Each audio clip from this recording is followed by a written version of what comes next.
Now tuned into the greatest. The Run with Manny Wilson podcast. The Run with Manny Wilson podcast. The best sports podcast there is. Yes, sir. What's up, everybody? Welcome back to The Run with me, Manny Wilson, all the way from Detroit to Chicago to your speakers and headphones. I appreciate you tuning in to the first interactive sports podcast.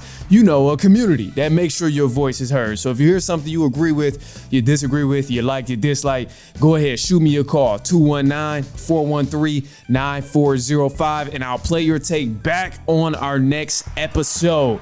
Now, look, we just finished up the conference championship games in the NFL, so obviously got to give a quick recap on that. I think I might be a Bandwagon fan too, so yeah, I guess we'll figure that out this episode. But look, first things first, I got to go back to Detroit, bro, because a lot of people was heartbroken about this game. I was kind of heartbroken about this game, bro, but the Lions, they allowed the largest comeback ever in a conference championship game history. This was insane. The 49ers, they became the first team to come back from down 17 points and actually win the ball game. Now, here's the thing. Lions flat out choked. It ain't no way around it.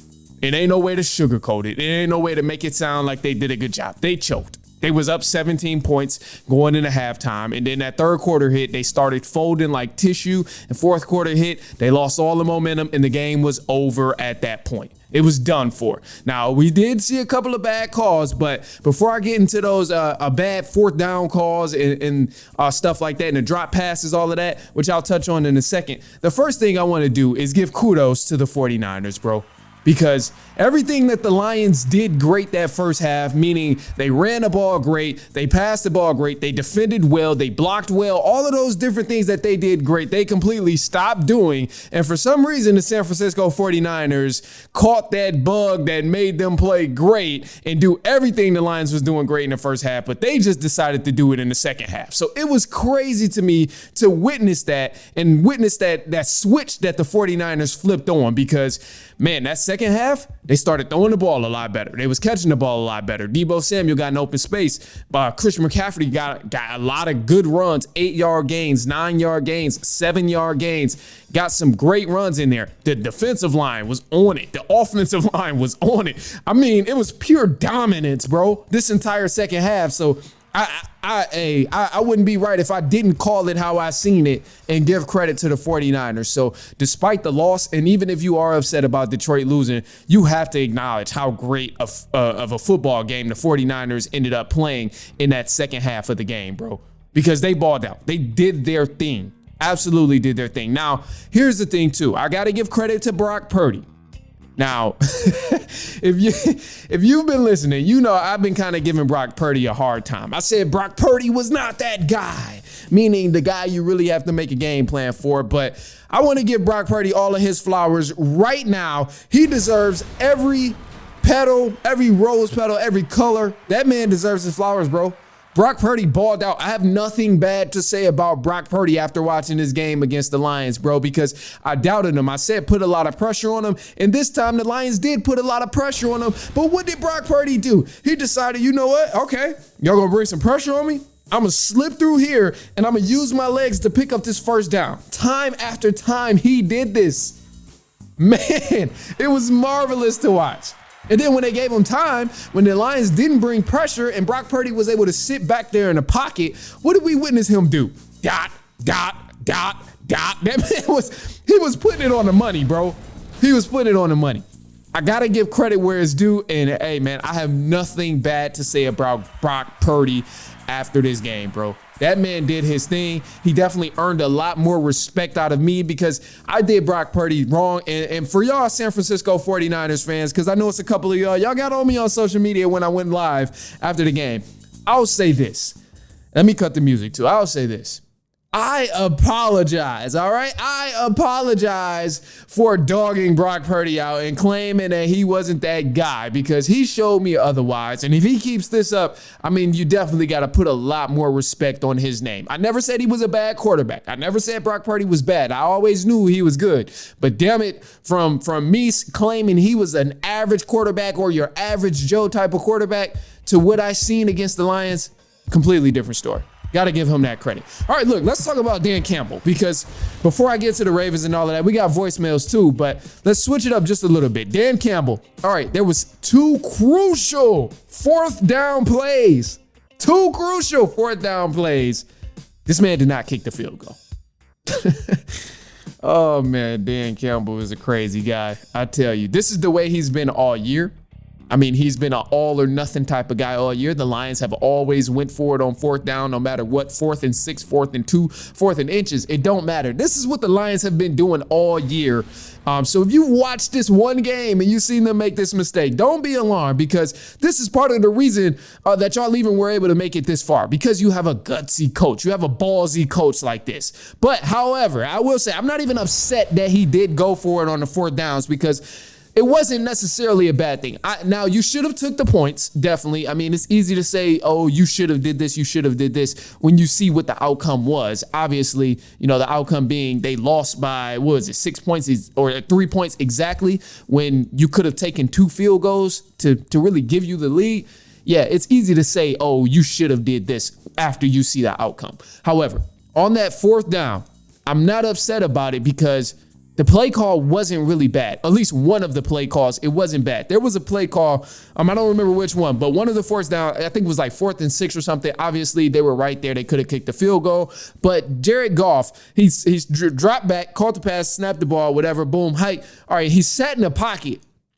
Jameson Williams, he was open on a crossing route that really could have got them the first down. And it would have changed the course of the game, obviously, because, I mean, it would have been a first down, a whole new set of downs. Lions could have scored. But the thing that made this difficult was the pass rush from the San Francisco 49ers. This is why I give them a lot of credit for what they did in the second half, because although the Lions had a good play call and although they were going for it on fourth downs, they had to get those stops. The 49ers had to stop them from scoring or getting a first down, and that's what they did. So kudos to them again. But it was hard for Jared Goff to drop the ball to Jameson Williams because, I mean, the pressure was there. He couldn't sit in the pocket and look at all his options. You had Jameson Williams running over to the left across the field, and then Jared Goff, who's the quarterback looking to throw the ball, bounced out to the right side out of the pocket. So it's hard to make that crossbody throw. And then obviously, you know, I think 49ers was in a zone at that time. So Jameson Williams would have been open just for a split second. But if you lob that ball over there, that's an interception, bro. 49ers defense is way too active to just be throwing up craziness like that. But ultimately, bro, you got to go back to just giving credit to the 49ers because they really earned this win. Now, look, here's a couple of other things, though. So kudos to them. Detroit, you had a great season. It was a really good season for Detroit. You should not be upset about it. At this point, I think you've definitely earned the right to no longer hear people say same old Lions. That's not the case at all. This is a completely different Lions than we've seen over the past decade ever, honestly. The Lions history. This is a completely different Lions team. So, I mean, congrats to you, bro. It was a great season. It was a great season. You guys made it this far in the postseason. People didn't even have expectations of them going this far. But, I mean, you know, it is going to be tough to get back. But, I mean, anything can happen. Who knows? But look, we got some voicemail callers. I got to hear it really quick. We're going to jump straight into the voicemail callers. Let's do it right now. We got the first one. Here he is. Let's do it. Hey, man. This motherfucking Specialist Curtis in the motherfucking U.S. of the motherfucking Army. What up? Hey, somebody got to tell Lamar that shit trash, boy. This nigga don't run the ball no more. I'm so upset, boy. Yeah? That's all you got? Okay, I think that's all you got. Just made me mad all over again, bro. That's really all I had to say, bro. Lamar, you ain't shit, boy. Fuck you. Oh, dog.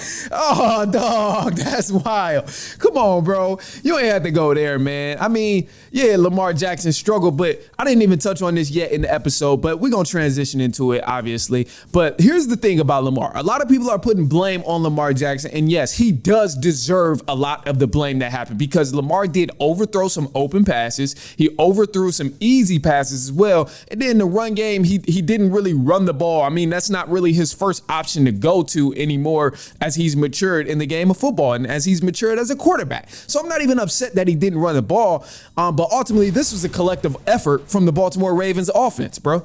I mean, their defense held their own. The defense did everything they were supposed to do up until the last second of this game, the last drive of this game. The defense kept the Ravens all in the game.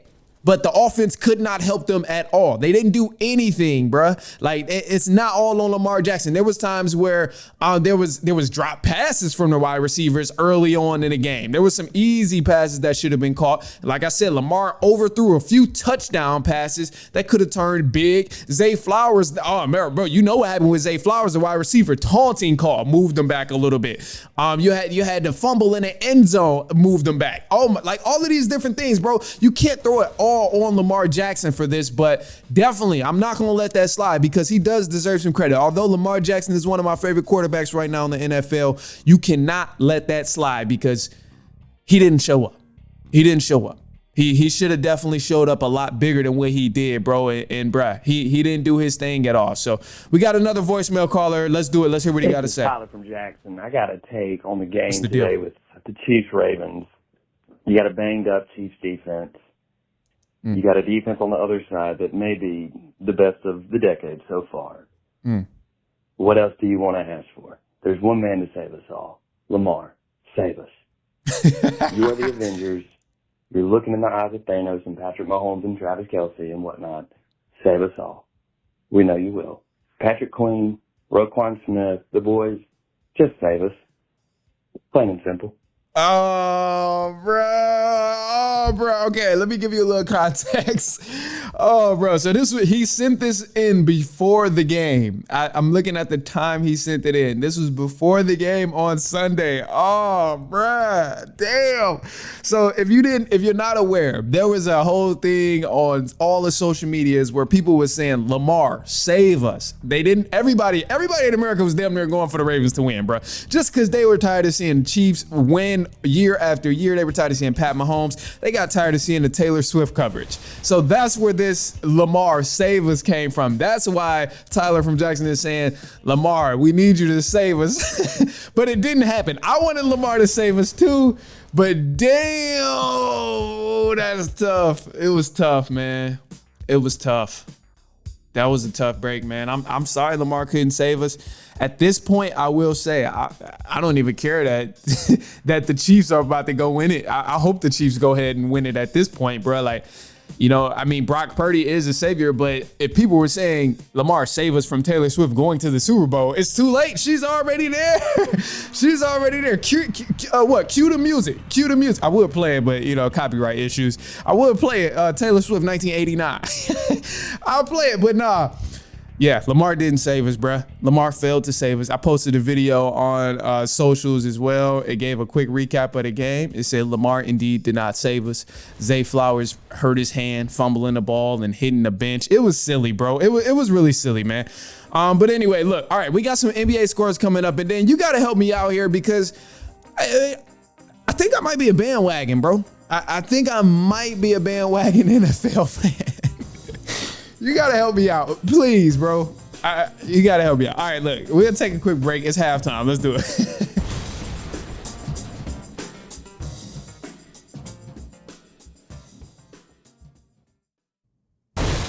All right, and news for the run. Let's get into it. All right, a couple games today for Monday that's already going on. The Phoenix Suns look like they're about to beat the Miami Heat right now, 115 to 102. The Lakers are getting popped by the Houston Rockets as of right now in the third quarter, 84-108. The Kings, they're battling it out with the Memphis Grizzlies, 83-81 right now in the fourth quarter. A lot of time left in that game. And then the Minnesota Timberwolves and the Oklahoma City Thunder. This is a great game. I would be watching this game if I wasn't recording right now, but Thunder are leading in a close game right now, 79-78. These are two of the top teams going on in the Western Conference right now. So it'll be interesting. But some of the games that already happened, the Knicks, they beat the Hornets. The Cavaliers, they beat the Clippers. The Celtics, they beat the Pelicans. And the Brooklyn Nets, they beat the Jazz. Now, look, as I mentioned, too, the Baltimore Ravens, obviously they won, or obviously they lost to the Chiefs. But one of the last things I wanted to add to this before you tell me if I'm a bandwagon or not, was the Chiefs. Yeah, they about to win it all. I never solidified everything in saying the Kansas City Chiefs are about to win it all, but it's gonna get crucial. I think they're about to beat down on the 49ers because they have one of the smartest teams and one of the smartest units as a collective in Kansas City right now, bro. I mean, Andy Reid alone is already one of the most elite coaches in the NFL. Pat Mahomes is an intelligent quarterback. Travis Kelce, one of the smartest tight ends, a Hall of Fame tight end as well. So, bruh, I mean, I'm going with the Chiefs right now to win this. And I know it's going to probably be a close game, but Chiefs are hard to beat, bro. And as I've been saying all postseason, the defense is underrated. It is hell. Underrated as hell. But look. Here's a different story. Now, you got to help me out because I've been cheering for too many teams, bro. I really think I might be a bandwagon. I don't know if I'm a bandwagon. I'm a firm believer that I'm not a bandwagon. I've been saying, I'm not a bandwagon at all. I got teams that I cheer for. I have my team that I abide by and the team that I stand by, you know? So if you ask me, somebody asks, hey, who's your favorite NFL team? I'm going to tell you who it is.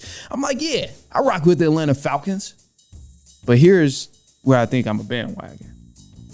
Because I cheer for my hometown team, true hometown team, Detroit Lions.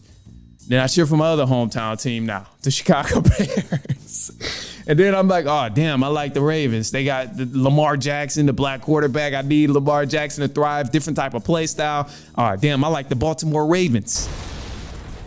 And then I look up, I'm like, damn, bruh, you know, Pat Mahomes, what he doing over there is just really, really good, bro. Pat Mahomes is just one of the best quarterbacks ever in the NFL that I've witnessed. So I'm like, damn, how can you not like Pat Mahomes? I don't cheer for the Chiefs, but it's like, you know, you want him to have success.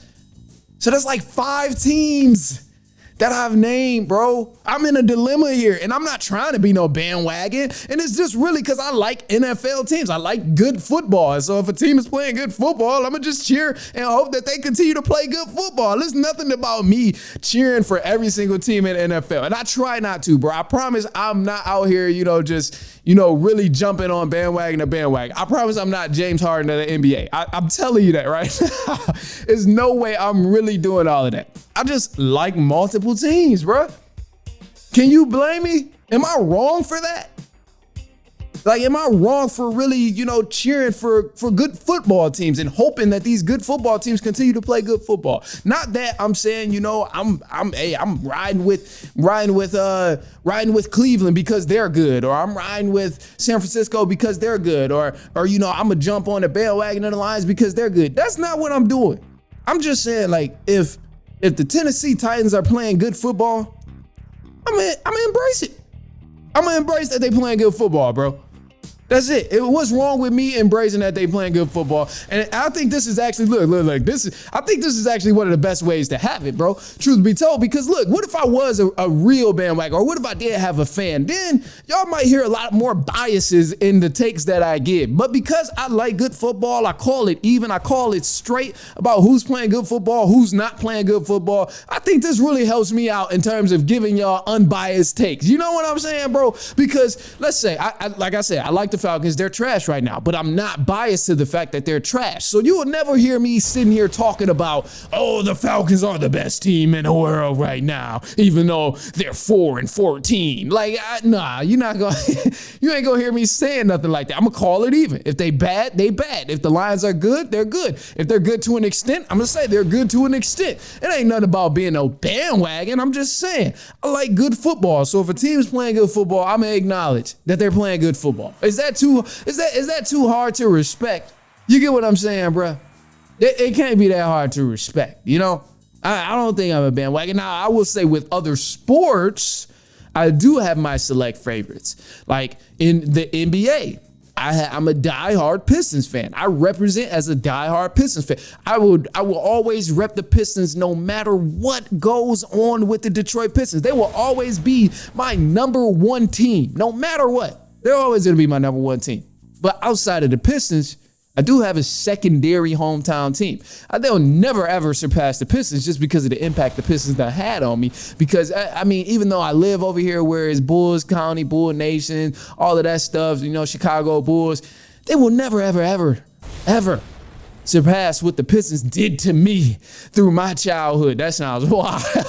That sounds wild. But the impact the Pistons have brought to me as a child, it would never, never, never surpass that feeling. Even if they won a championship, I would say, okay, Bulls are a good team. You'll see me in a Bulls hat, Bulls gear, whatever. But, you know, sometimes I just do that just to match the outfit. That ain't nothing. But deep down, I'm going to always say the Pistons is the best team. With the NFL, I just don't have that type of attachment, I guess.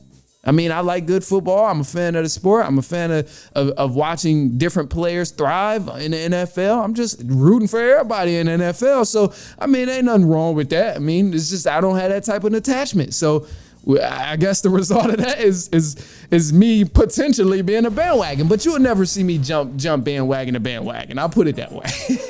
I'll keep it at that. So, hey, look, if I'm wrong, you got to tell me I'm wrong. If I'm wrong, tell me I'm a bandwagon fan or not. 219-413-9405. I need to hear it. Am I a bandwagon fan? Because I like to believe that I'm not. I like to think that I'm not a bandwagon. Just because I'm a fan of the sport. So I'm going to just call it even. And I'm going to cheer for, you know, whoever I think has the best team at that specific time. Not saying I'm a fan of them, but I'm going to just cheer for them. I just don't have that type of attachment to the NFL like I have with other sports in the NBA, like the Pistons and stuff like that. But I don't think that makes me so bad that I'm going to just call it even and call it straight. Because I see good football out there and I can predict and say who's the best, who's not the best and all of that stuff. But I don't know. You got to let me know. 219-413-9405. But look, that's all we got for you today. So I appreciate you for kicking it with me, of course, as always, bro. Be sure to follow me on Instagram at The Run Podcast. Follow my personal as well at I am Manny Wilson. And also send this to a cousin, a brother, an aunt, an uncle, a niece, a nephew, a coworker, a neighbor, a friend, anyone you know who likes sports. So go ahead, shoot this their way. I promise you they will not mind. They're going to laugh. Probably, especially if you laugh, they definitely gonna laugh. So send this to him, bro. Just say, hey, check him out. I need it. Say, no, let me stop. I ain't about to be out here bragging, y'all.